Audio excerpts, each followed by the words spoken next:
ওরে যখন ছোট্ট অবস্থায় ঘরে আনছিলাম, তখন আমার ছোট্ট ভাইটার জন্ম।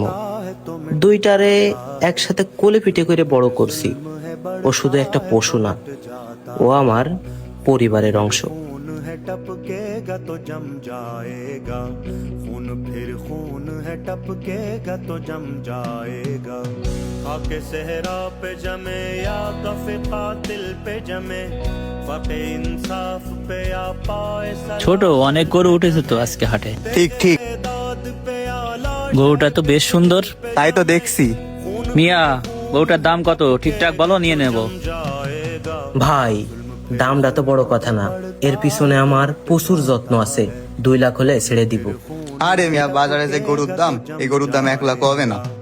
মাংস কতটুকু হবে কদিনই? না না না না ভাই, মাংসের ওজনে আমি ওরে বেচবো না। যারা ওরে মায়া করবে, মায়া করে কুরবানি দিবে, আমি তাদের কাছে এই গরুটারে বেচবো। দূর মিয়া, এর দাম এত টাকা? लाख बैठे कोई छुप छुप के कमी गाहों, হায় রে, গরুটার প্রতি কত মায়া দেখলাম।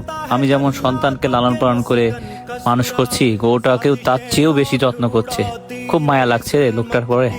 যাই দেখি গরুটা নেওয়া যায় কিনা। गलती है हथेली पे जरा, जुल्म की किस्मत नाकारा और रुसवा से कहो। কালাম ভাই, আপনার এই গরুটা আমার খুবই পছন্দ হয়েছে ভাই। আপনি গরুটা দিয়ে দেন।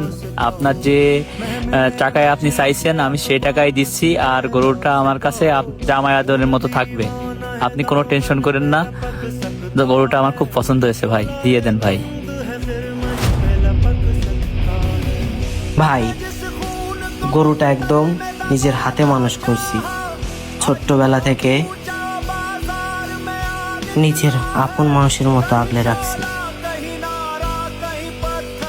আপনি শুধু একটু দেখা রেখেন। অবশ্যই ভাই, কোনো টেনশন নিয়েন না। কোরবানি শুধু লোক দেখানো কোনো উৎসব নয়, এটি হলো সবচেয়ে প্রিয় মায়াকে আল্লাহর সন্তুষ্টির জন্য বিলিয়ে দেয়া। এই ঈদের ত্যাগের মহিমায় শুদ্ধ হোক সবার মন। সবাইকে জানাই ঈদ মোবারক।